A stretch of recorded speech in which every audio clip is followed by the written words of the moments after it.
Ladies and gentlemen, welcome to The Right Time, a Wave original.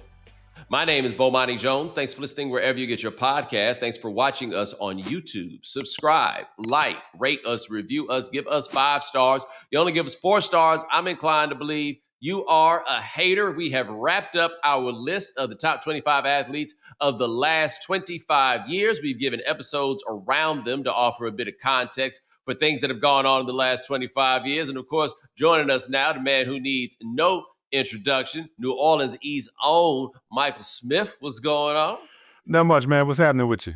Hey, man, I was in Vegas a couple weeks ago with Wade, man. Wasn't the same without you. I lost a lot of money, too. Not like a lot. You know what I'm saying? But I was not victorious. That's why I forgot to send you the text messages with the updates.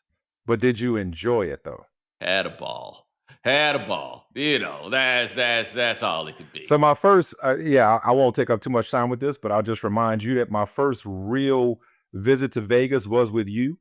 Yes. And when we sat on at that blackjack table, you reminded me, it's like, look, man, you earned it. This is about enjoying yourself.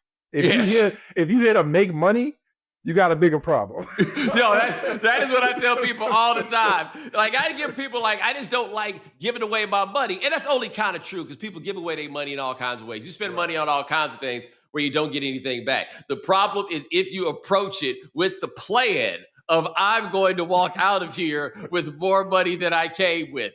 That strategy is, what's the word I'm looking for here? Fraught. Right. That's an exercise of futility more often than not. You know? Right, and you know what? It is keeping the place going. But I tell you this, I don't know if you've seen this, but they've been reporting about Vegas being down. And I'll be honest, it felt a little slower, but it's also worth noting it's so goddamn hot that summer Vegas is now a whole different animal. You better gamble. I could only imagine. You better gamble, otherwise you're going to fry. You know what I'm saying? Before you move on, I'm going to just make a request. Could we do a podcast one day where we just give the inside story of our last trip to Vegas? I think we could pull that off. Okay. I just remember some of our shenanigans last time with that art exhibit that we went to. Oh yeah. We could get around to the immersive Van Gogh. That installation. Yeah, that's what they call in the business of tease. You got to find out the next time we dive into that. Yeah. Yes, it was a great day. I forgot what that thing was. I was about to say it's not a big deal. We need to talk about black quarterbacks anyway. That's what I wanted to talk about with you. The last 25 years of black quarterbacks. Now, I'm going to run something by you. You don't even know that I'm going to run this by you, but I think you'll have thoughts on it. Yep. And I'm curious. So when Lamar Jackson came up in our countdown, I made the point that it is entirely possible that he will go down as the last black quarterback to really get treated like we thought of black quarterbacks being treated and evaluated, right? Like the one that didn't run a 40-yard dash because he was afraid they're going to try to make a run back kick, slips all the way down, everything else, right? Switch positions. Right. Yeah. Right. Yeah. I think something we don't talk nearly enough about, and I think it is important in these spaces for us to celebrate our victories because it can be very easy and understandable to lock in on everything that's left to do, right? Tyrod Taylor bounces around and makes 8 figures to be a backup now. That was something that did not happen for black quarterbacks at a different point in time. Something you and I we would talk about Aaron Brooks, quarterback for the Saints, who I think people think of negatively, but when you think about it, it's the second best quarterback in the history of the franchise, if you really go through it.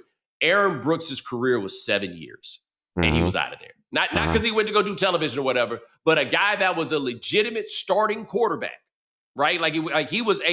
He went from the Saints to the Raiders, and he was bad with the Raiders, never to be seen again. Those sorts of things don't seem to happen the same way. That boy Snoop Huntley keep turning up places. Somebody be calling Josh Johnson all the time. Josh Johnson got more jobs. He'd been on every team multiple times. Yes. Talk about a journeyman. It's like he like a throwback collector. He got a Mitchell and Ness closet at his crib. All of that's to say, we have to acknowledge that there are things that have changed in the ways that we see black quarterbacks, where they get drafted, everything else. And it's been a fascinating evolution, I think, that once we got to where it was, I wonder how much of it is that media stopped covering more of the important societal type things that surround the game. But this millennium really starts. 01 is the year that Michael Vick goes as the number 1 overall pick.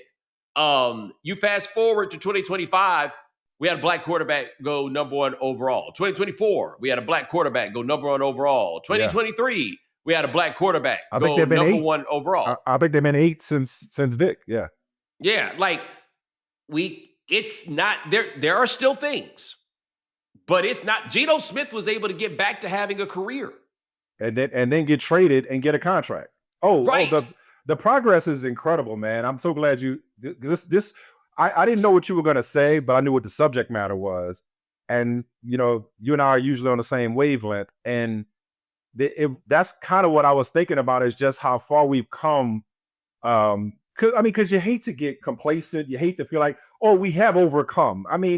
But we're overcoming, I guess. And to your point, all I could think about as I was watching the draft, and I was watching the commentary and the outrage about Shedeur Sanders sliding, is, man, we didn't come a long way to where we are complaining about an injustice of a quarterback who is lauded for his accuracy and intelligence, not his athleticism, sliding to the 5th round of the draft. When once upon a time, some of the best black quarterbacks in the country would have just been happy to be drafted to play quarterback, to be drafted in any round.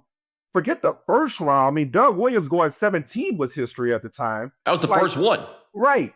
They were like, people were, white media, mainstream media, upset. Now I know he's Deion's kid and all that, but upset because the consensus at the time, second best quarterback prospect in this class, slipped to the 5th round. I'm like, man, it's wow. We have come such a long way in the discourse and the conversation about black quarterbacks, because they're so prominent, so successful, so well compensated. The highest paid players in the league, Dak Prescott, for example, black quarterback, and maybe somebody who's going to challenge for the conversation as the GOAT is a black quarterback. So yeah, man, it's really mind blowing how quickly it happened, because that's a snapshot of time, right? And that's what I'm curious about right there. As I think about it, is I don't think we'd be able to find like a clear inflection point, right? There are little things that pop up to make you go, huh? For example, Kyler Murray, a diminutive fellow for a quarterback, being the number 1 overall pick, right? And somebody that you basically go and hire. It's hard to tell exactly. Do you hire the head coach because you're going to take Kyler Murray? Did you take Kyler Murray because you had the head coach? But even still, it all went in that direction. But if you go back, and I was thinking about this, to 2014, that was the year that the first quarterback to go was Blake Bortles. But the 2 most prominent quarterbacks in that first round were Johnny Manziel and Teddy Bridgewater. And I remember that was the first NFL draft after I had moved to Miami. So I was working with Dan Levitard, who could be, I would have contended, a tad bit naive about certain things.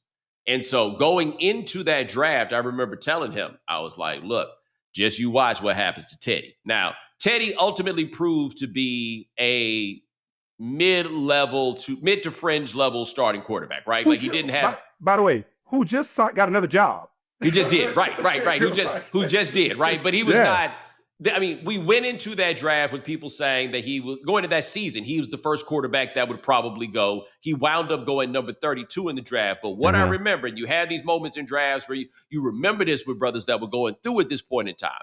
It was Johnny Manziel has big hands. Therefore, it does not matter that he is short, even though being short had been treated like a death knell for quarterbacks the whole way. And now suddenly the ability to run a professional offense and do all the stuff that Teddy Bridgewater, was known for, suddenly none of those things mattered anymore. And all that mattered was this little guy had big hands. So now we're going to eliminate the height, and maybe he could scurry around a little bit. And now look, it turns out without question, the pick, if you needed one, should have been Teddy Bridgewater, right? Like history has borne that out without question, but not because them other dudes was cold, right? Like they weren't there. But that was one that now is only 11 years ago where I can point to and be like, okay, you see how they be doing us? You see how they be doing us?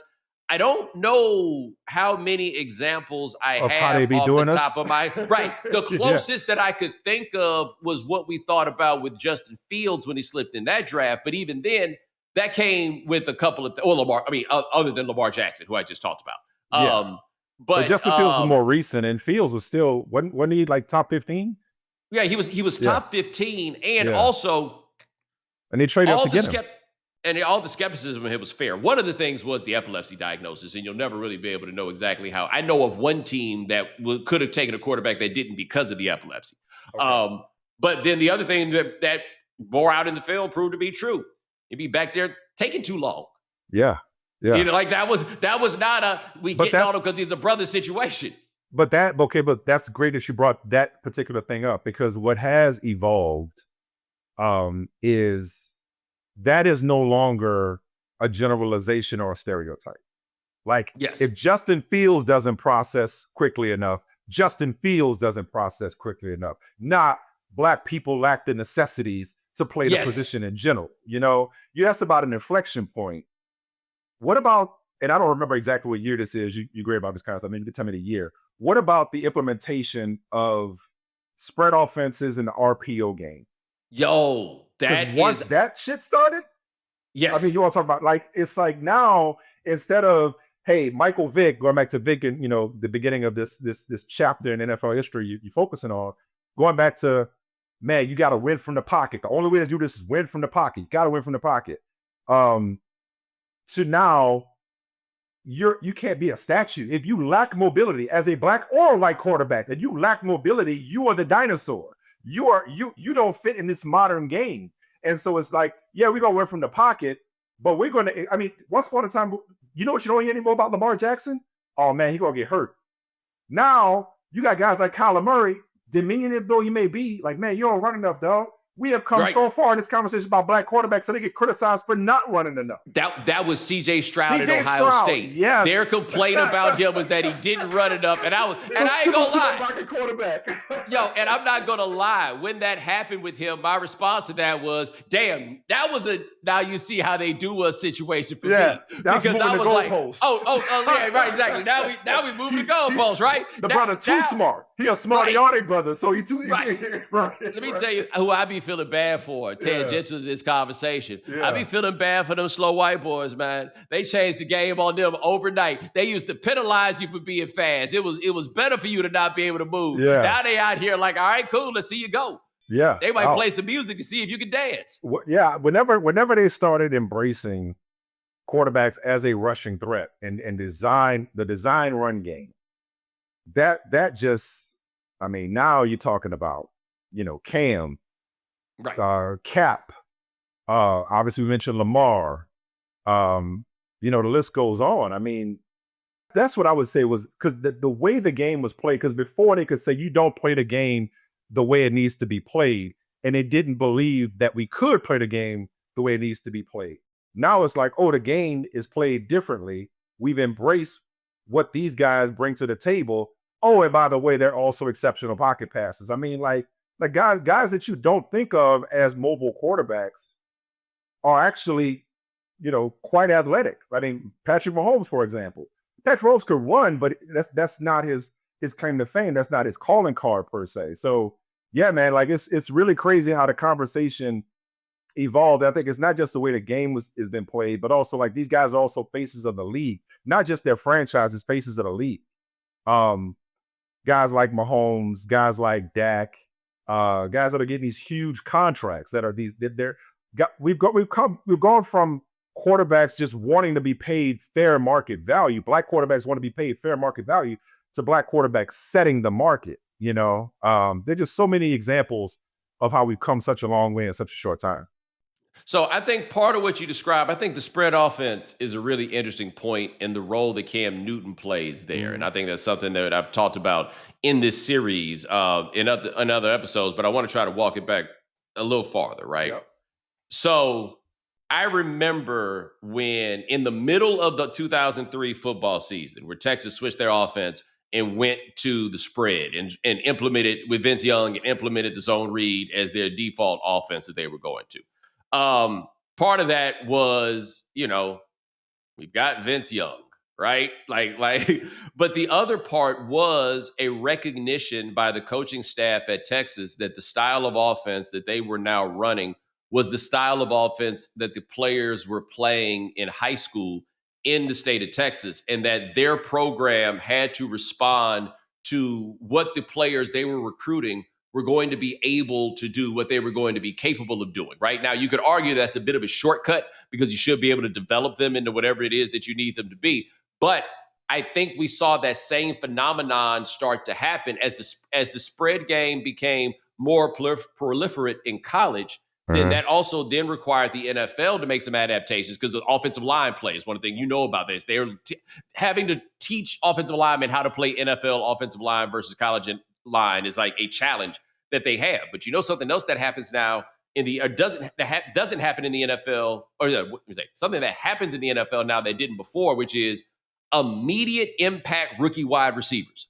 Randy Moss was such an anomaly before because you really couldn't tell which of the college guys was going to turn into a pro guy because it was such a different game moving up. Now everything has changed. I think it's because of the 7-on-7, whatever it is. The point I'm making is that at the lower levels, a style of offense began to spread that then caught on in the NFL, and Cam Newton became important because he was the spread college quarterback. Sam Bradford was a similar case the year before because he played in the spread at Oklahoma and was still the number 1 overall pick.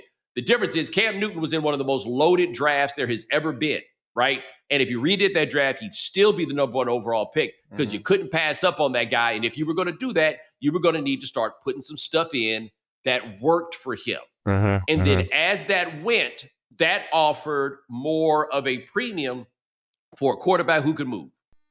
And I'm not saying that black people are faster than white people. I'm saying that, but I am saying that everybody thinks that black people are faster than white people. Therefore, if you say the quarterback got to have some speed, now you got to start talking about these black quarterbacks. That's like them schools that ran the wishbone. Hey, man, if we're going to be playing the speed game, we might have to get some racial progress in this motherfucker if we're going to try to make this happen. But as that went, it got to the place where we talked about. You get to like 2021 and they like, yo, if these white boys can't move, we going to have to go get a brother.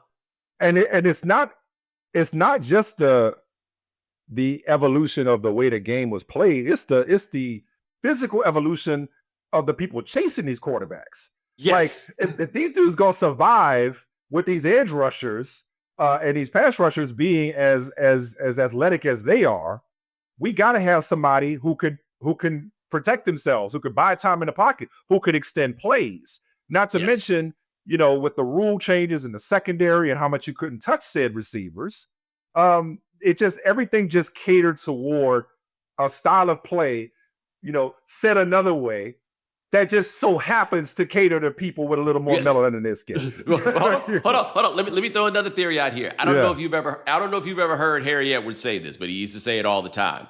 And I mean, this is a totally plausible thing.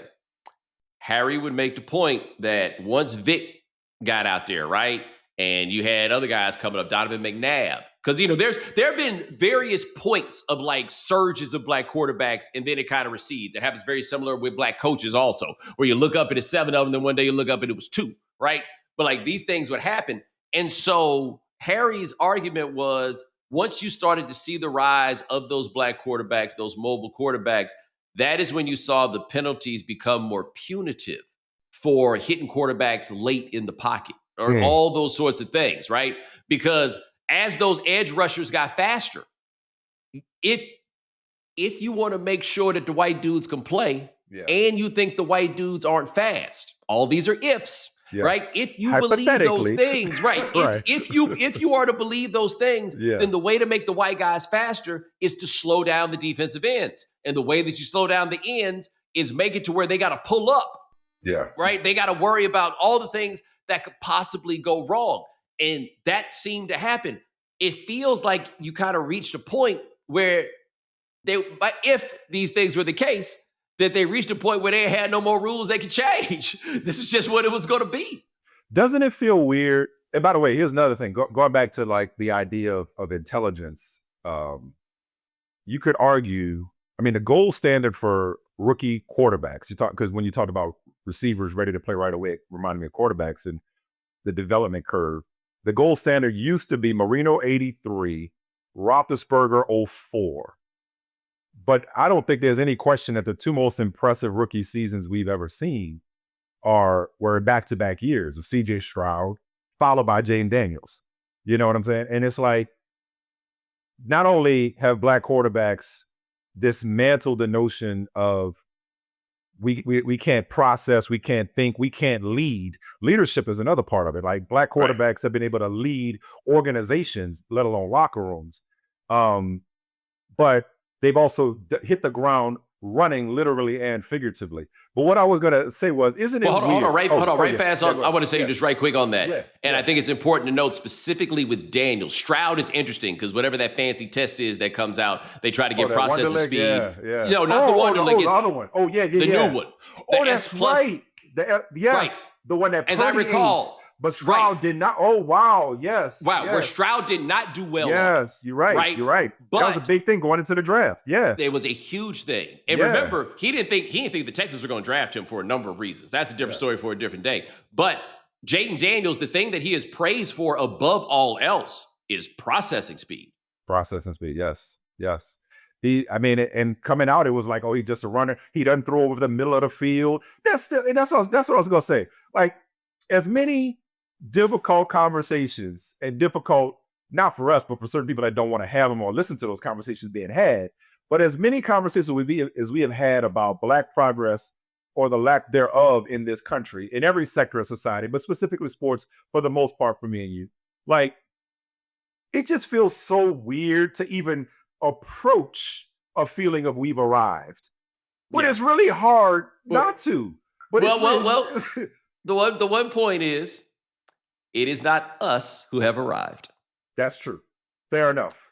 They finally caught up. They caught up. They finally decided that winning is probably a little bit more important than all this other stuff. And I would also like to make this note: while a quarterback still needs to be able to move, hey man, a guy that can drop back in the pocket and make it happen with quick decision making and a big arm, can still be highly successful in this league. Tom Brady was good. Joe Burrow's not a runner. He got some wheels when he can move. He can move in the pocket. Yes. But I'm saying this: Matthew Stafford can still play in the league. Absolutely. Justin Herbert is not unathletic, but Justin Herbert, whose problem might be that he's a little bit too big. But Justin Herbert is not a guy that can move. But he can. But that ain't that's not his calling card. No, that's not what they paid him to do. No. Yeah. Right. Dak Prescott can kind of run, but that's not really what we're talking about with him. Like, but if you can drop back, see the throw, Geno Smith, a classic pocket passer, you can still do that. And what I think maybe is interesting about this time period as anything else is the fact that Geno Smith can now exist as a pocket passer. Because it used to be, you would go through on Rivals, and you know how Rivals are split it up with pro-style passers and dual threat passers. Oh, right. But like the athlete list made sense because that was like you could play a different, depending on what school wants you, right? Yeah. But the dual threat list would be a pretty decent mix demographically. The pro-style mix would be all white dudes, which was basically to say, if you're not going to be fast, we don't want you because we could go find a white dude to be slow. There's actually been a measure of progress, and it is in allowing us to be slow. I'll give you an example. The late Dwayne Haskins. It did not work out. He did not have a good NFL career while he was there. But I remember asking myself, because remember, Dwayne was struggling in the NFL while Joe Burrow was blowing the box at LSU, just blowing everything out. And I was like, hey, man, how in the world did Joe Burrow, if he's this good, how did he not start at Ohio State? And brother, I pulled up those clips of Dwayne Haskins out of high school, and it was like looking at John Elway, right? Big, strong, drop back, throw the ball, couldn't really move, but he could do that. The fact that now works, like what I think has happened is just across the board, the idea of once you got your black quarterback, shit can get weird, right? With media, with fans and everything else. There's still some commentary that's problematic. Yeah. Right. But the idea of having a black quarterback is not nearly as provocative as it used to be. Like the notion has dulled really in the last 10 years. And that is, I don't fully understand it. Maybe it's just a matter of finally we got enough people, A, where the stakes got too high, or B, you just wound up with enough people that were like, oh yeah, this has been going on forever. Yeah, and also you mentioned it, the college game. I mean, politically conservative doesn't begin to describe the college game. I think you've often said the only thing black about college football is the players. You know what I'm saying? So but once you started getting more and more black quarterbacks, now we had black quarterbacks in college for years. I mean, obviously ask Warren Moon about that. Black quarterbacks have succeeded in college for decades. It took the NFL a long time to embrace, you're right, the notion of having a black quarterback to begin with. And I think it also but it lends itself, it's interesting because I would say quarterback, if we could liken quarterback to, a CEO position or a management position, because it's an extension of ownership. It's like, it wasn't just about it being an up the middle thinking position like center or safety or something like that. It was also like, this is going to be the highest paid player more often than not, based on the hierarchy and the infrastructure of our salary system. Apologies to Doug Williams, who was like in the 40s when he was a starting quarterback. But it's a denial of wealth that took place for so long. So it was the notion of a black person leading a locker room, being a face of a franchise. But are we going to write the biggest checks on our team to black people and make them the highest paid player and give them the power and authority and the clout that comes with that? Because then you want to talk about some problematic commentary. What's interesting, I was thinking about this too when I know I talked to you, is like the conversation evolved or devolved rather from can a black man play quarterback to the level of blackness we associate with black quarterbacks. And like whether it's Donovan McNabb in certain circumstances, whether it's Russell Wilson in certain circumstances, whether it's Colin Kaepernick in certain conversations. And I'm not here to legitimize those conversations. I'm just simply saying we got so bored with the conversation around whether or not we have enough black quarterbacks from the days of when Warren Moon was literally the only one in the league once he came from Canada, went to the Oilers. So like, what we got so bored with that, and black quarterbacks became so commonplace, going to Super Bowls, getting drafted number 1 overall, getting big contracts. More than half the league is starting black quarterbacks. It's like, oh, we're used to this now. So now we got to have something else to pick on them about. So like, are you black enough? Are you using your platform enough? Even though we never asked white quarterbacks to use their platform ever, to make social commentary. But is this person, are you down for the cause enough as a black quarterback? So that's kind of where the conversation is going. All right, we're gonna take a beat because I got a couple thoughts off of that. One that dawned on me about college that I'm gonna run by you and get your thoughts on. But we talking to Michael Smith here on the Right Time. All right, we are back with Michael Smith, and you'd made an interesting point about black quarterbacks in college, and that is a notion that we had seen for many years. And this is true. Like, if I'm not mistaken, the first black quarterback to win a national championship, I believe, was in 1960, University of Minnesota. Tony Dungy played quarterback at the University of Minnesota. Cats like me and you remember the boy, what was his name? Reggie Foggy played at Minnesota. Minnesota had a lot of black quarterbacks. You know why? Because you can't be out here discriminating when you Minnesota, right? Like Minnesota can't be like sending, like, it's the schools that wind up with the knuckleheads because they can't send players back, right? Like they can't be turning down good players to go there. Remember Tony Rice at Notre Dame? Right. Well, that's an interesting story because that's Lou Holtz, whose politics are far from mine and far from yours, but brought Tony Rice as a Prop 48 to Notre Dame, hired Charlie Strong as the defensive coordinator in the SEC in 2001 because football can get weird, right? Mm-hmm. But the thing about quarterbacks, and black quarterbacks in college, there was still a lot of places that just didn't do it. Wouldn't do it, yeah. Case in point, Vince Young was the second black starting quarterback at the University of Texas. Mm-hmm. The first one got the job, I want to say, in 1994. Mm-hmm. Go check how many black starting quarterbacks there were at USC between Rodney Peete and Caleb Williams. I think a couple may have popped up, but it was a long time. In the period in which I did Around the Horn, there had not been a black quarterback at USC since Rodney Peete. Georgia has had one black quarterback who started for 1 year in the last 35 years, and that was DJ Shockley. Miami, it took a long time before they got around to getting a black quarterback, right? All them dudes would be from Florida, and then you go to New Jersey and give any test 30. It in college was very often a do what you got to do. If that's the game that you need to play. You see cats at a lot of these far-flung locations because and the heat, a little less heat on you in some of those places when you make those moves. It's everywhere now. It's everywhere now. And in the NFL, look, you still have, well, it's interesting now because the Giants win. I was just thinking about them. Yeah. The Giants who have had Geno Smith, that one game was the Giants' first black starting quarterback. Yeah. Tyrod Taylor got some run after Daniel Jones got hurt. He got a couple games before they went to the Tommy DeVito situation. But they're one of those teams that wasn't doing that. Jordan Love is the first time that the Packers have had a black quarterback, what I would call on purpose.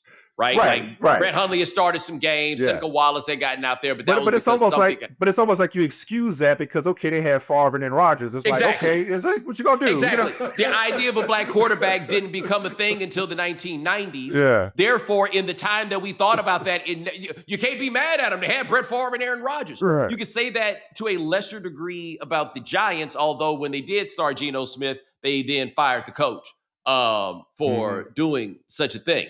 But it's always, there's still pockets where it's like, yeah, we'll see. I know the idea, for example, that the Giants are going to draft Shedeur Sanders at any point. I was like, guys. Yeah. You must not know the history of this organization and its ownership group. Yeah. So I say that so that people understand that what we're saying is it ain't all AWLLLL good, right? No. We know it's not all good. Right. But it is a hell of a lot different. Yeah, and tomorrow somebody will say or do some shit. You know what I mean? Like it's around the corner. It's always around the corner. But no, I think about some of the guys that how they would have been received in today's game. That you and I are getting to that age where something that feels like a long time ago was really just yesterday, right? And so I think about the guy that comes to mind for me is Kordell Stewart. Like that old slash thing. Like what kind of quarterback would Kordell Stewart be now? Or how would he be viewed now? Or how would he be utilized in today's game? There were so many guys who played this way that were denied opportunities because, as you said earlier, the league hadn't caught up to them. They were too far. They were born out of time. They were ahead of their time. It's really quite tragic. I mean, I think Warren Moon, because Warren Moon was you talk about say it with your chest. Warren Moon threw it with his chest. Warren Moon, I tried to throw like Warren Moon my whole childhood. He was my favorite quarterback to watch throw a football. Does he still, I'm not mistaken, have more professional passing yards than anybody when you combine CFL and NFL? I think Tom Brady's 100-year-old ass might have got him. Okay, all right. He might have, yeah, that makes sense. But for the longest time, the most prolific passing quarterback of all time, yardage-wise, was Warren Moon. But had to spend the early part of his prime in the CFL, because they literally wouldn't draft the, best quarterback in the country or in Pac-8. Okay, so Kordell Stewart, yeah, who is from New Orleans, Louisiana, baby. Okay. From the West Bank. By the way. From across the river. Yeah. I wonder why he didn't go to LSU. Neither here nor there. I be trying to tell people how we did not get down with LSU when I was growing up. It was in the 20s. That is Nick Saban's greatest feat. Yeah. Is what he did for LSU football in terms of, hey man, this segregation bag is not. Yeah. Like I said, at some point somebody come in and say, I thought y'all wanted to win, right? Right. But Kordell Stewart went to Colorado where he was an excellent college quarterback who quarterbacked excellent teams. And they, there's an I formation, a lot of option there, but they threw the ball. Like the most famous play of Kordell Stewart at Colorado was to throw to Michael Westbrook at the big house, right? And that was a hell of a throw. Yeah. Kordell Stewart, to me, is a forgotten figure in that I think that he is the connective tissue of history between, and I'm taking Moon out of this, and you'll understand why when I say it, I think, between Randall Cunningham and Donovan McNabb, Michael Vick, that generation of guys. If you go back and look at clips of Kordell Stewart, the thing I don't think I properly appreciated at the time was how absurdly athletic he was. Because I thought of him much more as a guy who could just throw the ball. But when you look at some of the plays that he was capable of making and the things that he was doing, Randall Cunningham was a dual threat because he could run, but they weren't doing a lot of deploying of him in the run game. It wasn't used as a strategic weapon. Yeah. He also took way too many sack yards. There is a blessing and curse of the style of Randall Cunningham's play, which is really fun to watch, right? Yeah.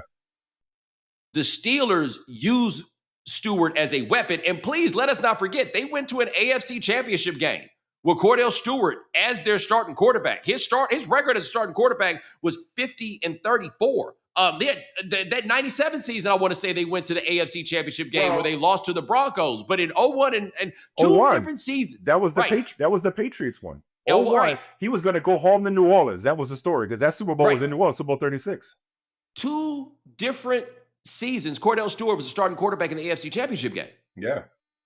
Hey, man, that's a thing. Like, I think it's so easy to forget him because, again, like other brothers in that situation, after he got a little bit bad, they got him out the league. Yeah. And then I think about Pittsburgh. I think about how intentional we still have to be, not just with our conversation, but also just with some of these moves. Like, Mike Tomlin has had all black quarterback rooms. Going back to earlier, you talking about like backups, getting the guys being paid to be backups. And by the way, backup quarterback is such a lucrative career path that you could do. Yeah, like everybody wants to be the starting quarterback. If you could hang around for a bunch of years as a backup quarterback, you'll make generational wealth. Because, but all jokes aside, like, and I'm serious about this, backup quarterback, that there was backup quarterback. We're not going to have you start, Jefferson Street Joe, because we're going to start Terry Bradshaw versus like, hey, we want you to be the backup. The backup quarterback is a very important position in terms of preparation, in terms of just navigating the quarterback room, in terms of internal politics. So you got a black backup quarterback. That's not just because he ain't good enough. That's a strategically assigned position. It takes a certain type of person to have longevity in that role. But Mike Tomlin has had all black quarterback rooms. I think another frontier that's necessary to continue to push is black quarterback coaches, because that quarterback coach is the pipeline. So there's still so much progress necessary for head coach in the NFL. So the more we can get the Byron Leftwiches of the world to transition from being a quarterback to being a quarterback coach and hopefully a head coach, I know he's still waiting on that latter opportunity. Yeah. That's another frontier, another area of progress that needs to be attacked. Well, an important note that you made there, and regular Right Time listeners know what I'm about to talk about right now. One of the best things about having the proliferation of the black starting quarterback is that it then meant the proliferation of the black backup quarterback. Yeah. Because if you are a team and you have a black starting quarterback in whom you believe, then the only way to keep the white people off of his keister is to have a black backup quarterback. No because if you have you can have any white man in town as the backup quarterback, he could be the president of the city council. If you got any white man in town behind him, oh no, it's gonna be a thing. Like there was a point at which where I felt like the Packers got it, and then I felt like they didn't. I was like, man, you better go get you one of the black ups, baby. You gotta go do that. But the idea that like so Terod Taylor became bridge starter guy, right? Which has to be an insulting job to have, but like he was, such terrible luck. He was the bridge starter ahead of Baker Mayfield. Yeah. And then when the Chargers poke a hole in his lung,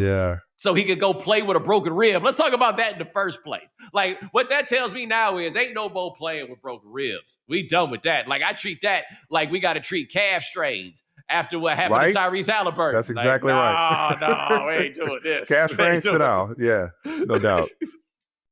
But it's been a fascinating journey to think about. And I think about, like, Dominique and I always talk about how we got enough black quarterbacks now that we ain't got to lie, right? Like my daddy ain't got to pretend like Tony Banks is better than he was. We don't have to masquerade in this. But I do kind of like think back on some of the dudes and wonder, some of the cats were like, if things had gone a little bit different, if the times had been a little bit different. Like I'll give you an example. Michael Vick is still, to me, in large part, a what if. Now, of course, many of his problems were self-inflicted, right? Like just general negligence and outright stupidity on his part, right? But at the same time, if you go back and watch that Virginia Tech offense that they ran, it was prehistoric. He Yeah. was not at all prepared to play quarterback in the NFL. But I remember that, you remember that first year, but really like that first month when Chip Kelly was with the Eagles and they were putting that offense on the road and it was Michael Vick. Can you imagine if a 23-year-old Michael Vick would have been deployed in a Chip Kelly offense? I think the black quarterbacks who've been successful, you can't overstate, because people look at the obvious when it comes to like, oh, the racism, the racial epithets, the hate mail, the booing, the overt discrimination. But like, man, like having to do your job when you can't do that job by being yourself, like you got to show up and be somebody else. Like that amount of pressure, that amount, for lack of a better phrase, the mind fuck that had to take place.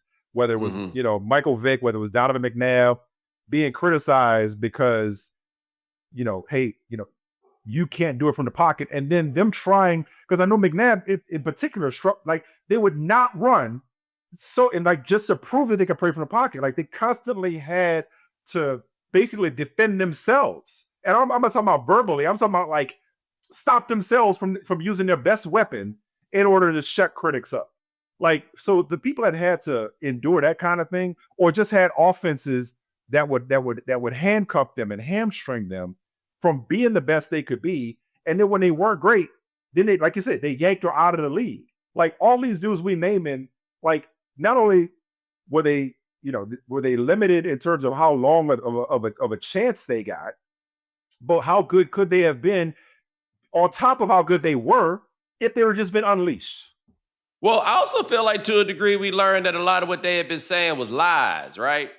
And what I mean by that is Cam Newton proved that you could go from running a spread offense in college and that dude and learn how to hold on, man. It was 401, I believe. But you learned that you could learn how to run an offense in the pros after doing that. And that was the whole thing. Well, you're not gonna be smart to do this. If you do this too much, you'll get hurt. Yeah. Like it was I guess a lot of concern trolling would be the term that a lot of people use, but we found out like the idea that being fast was a bad thing is crazy unless you're John Elway, right? But to be fair to the old logic, I do think that history has borne out and it's been true. You do need to be able to do it from the pocket, right? No question. The problem was acting like being fast was a problem in and of itself, right? But when you hear somebody like Steve Young talk about, I had to learn to stand there and do it. And Steve Young, to this day, is the best athletic quarterback in the history of the NFL, right? Bro. Like I don't think we have. I don't know that I've even qualified. Like Steve Young, circa 1993, 1992, 3, 4, 5, might have been the best 4-year stretch I've ever seen of quarterback play. Right, it absolutely is. But it is so funny because a guy that absolutely saw the value of mobility in your quarterback was Walsh. Yes, he did. Montana was not Steve Young, obviously, but part of the appeal of Montana was his ability to get out, buy some time, roll out, pick up some yards when you needed them, and get it done. And so this idea that being able to move was a problem, and since they think they could all dance, think they could all run, whatever it is, you know what I'm saying? And that's how you wind up in a world where Lamar Jackson has to not run the 40. I also was thinking about your question earlier about like trying to pinpoint inflection points. I know this precedes 2001. But since we're kind of going a little farther back anyway. Yeah, go ahead. McNair, not only getting drafted, what was it, third? Was it third overall, but out of an HBCU at that. You know what I'm saying? I mean, now there have been other HBCU quarterbacks, obviously, to be clear. Shaq Harris, Doug Williams is a long list, but third overall in the modern NFL from an HBCU, that was another big deal at the time. And well, also what is interesting about McNabb is, I think, and you could pull up rushing yard numbers all you want, that's fine. People think of McNabb or McNair? McNair, I'm sorry. Okay, McNair. Yeah. People think of McNair as a running quarterback in a way that I do not, because I saw him play at Alcorn. they were dropping back with 8-9 wide receivers if they could and just throwing the ball 70, 80 Slinging times. it, Like, I don't think people who had heard about McNair at Alcorn, I don't think they really had a true idea of what kind of player he was. And he was a passer. That was it was Air McNair, not Run McNair. Right, not ground. Air, not right, FedEx ground. It was Air McNair, yeah. It was Air McNair. And then once he got to the league, as could happen from time to time, you get more running with him. Case in point, North Turner having Teddy Bridgewater run the zone read. Yeah, when you said him earlier, I was thinking about Bridgewater. Like, what could he have been if he not blown out his knees? I had a thought about McNair when you were talking about. I lost it. It'll come back. I'm getting old. You said something about McNair, and I had a thought that I wanted to chime in with, but I just lost it. Anyway, hey, Steve McNair, this close to being a Super Bowl champion. Yeah. Think about this.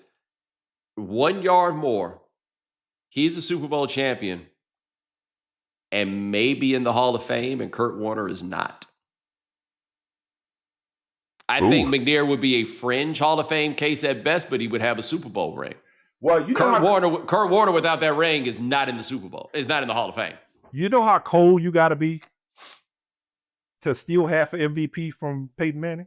Yes, he did. I mean, and Steve McNair so cold. They said, you know what, Peyton, you're gonna have to share this joint.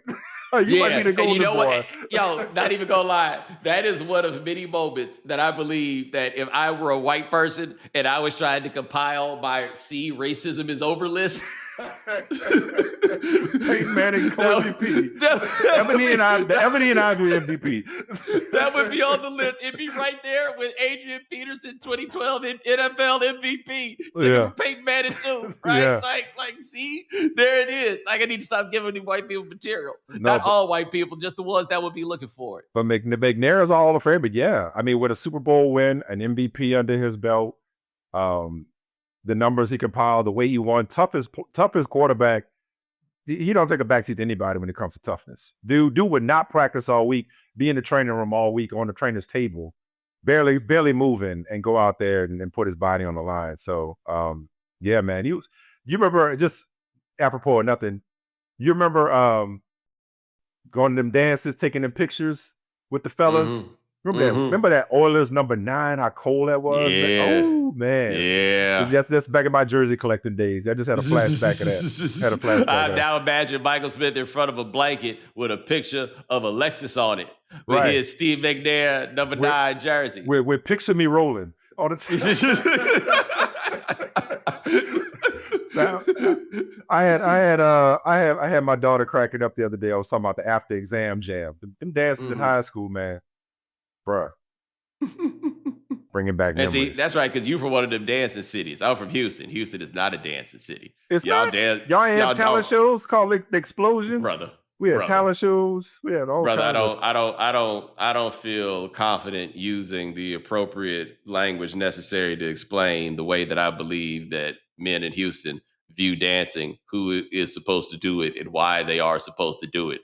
But if you look up the only song in Houston about a dance, it was the South Side, and it is not a dance. It is simply moving your hands to either side to the beat. We are not. And like, I got to Atlanta, and I'm like, what are all these men out here doing dancing? Well, just to be clear, when I say dance, I don't mean I was dead. I mean like a sock hop, as the old folks used to call it. I know what you were saying. In the hot ass gym. I get that. I get you there. But then when you talk about like explosion or whatever. Yeah. Now I couldn't do it. Now this gonna shock you. But I'm saying, but at least you knew anybody.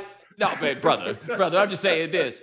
And but when you talk about the fact that the fellas might have a dance group, no, that didn't happen there. Let me tell you something funny right fast before we go. You talk about not being able to dance. I can't dance either. I can't dance to save my life, right? Me neither. And I was talking to a good friend of mine, and he was talking about how his son can't dance and he can't dance, but he had to have a hard conversation with him, which is, as long as you're going to be black, brother, there is no opting out of the dancing. If you at a party and it's a girl and you try to make it happen, you're going to have to dance at some point. There's you don't get to say, I don't do that. That is not on the board. And unlike white people, you will be judged. You need to know that too. You can't dance, you will be judged. White privilege is the dance floor. Do whatever you want. The beat is what you say the beat is. That's what's going on there. But That's brother, word. you gonna have to get out there and do it. I feel like you can opt out of the electric slide or any other of them country ass line dances. You don't have to do that. But the other stuff, nah, brother, you're gonna have to get in there just a little bit. Hey, listen, all I'm gonna say is, man, you want to laugh. I mean, people have seen me dance before. They laughing at me, not with me. Let's put it that Yes. way. Yeah, People have seen it. Nah, like I said, my favorite dance move used to be when you pull your t-shirt up a little bit. That was the best dance move I had to offer, really. Switching your body from side to side. Yeah, I ain't got a lot, brother. I ain't got a lot. I'm good at math, though. You know what I'm saying? There you go. You good at this? You good at this talking thing? That's right. That's right. That's right. If we could go somewhere without all this loud ass music, I could regale you with all kinds of charms. Instead, you out here dropping it, and I'm trying not to fall. That's what's up, man. It's always a pleasure talking to you, bro. Appreciate you, man. Michael Smith, my brother. I will talk to you soon. I always feel like I go down memory lane. If we'd have grown up together, man, we'd have been unfair. We'd have been unfair, to be perfectly honest. It worked out well. They'd have wrote a Jet Magazine article about the two brothers of the same block. Look how far they done come. No doubt. Love you, man. Appreciate you. Love you too, brother. And ladies and gentlemen, thanks so much for joining us here on The Right Time. We do this thing 3 times a week. Ryan Brumley handling everything behind the scenes. Thank you, sir. Remember, follow The Right Time. Subscribe, like, rate us, review us, give us 5 stars. You only give us 4 stars, I'm inclined to believe you are a hater. And we'll talk to you guys in a couple of days. Take it easy.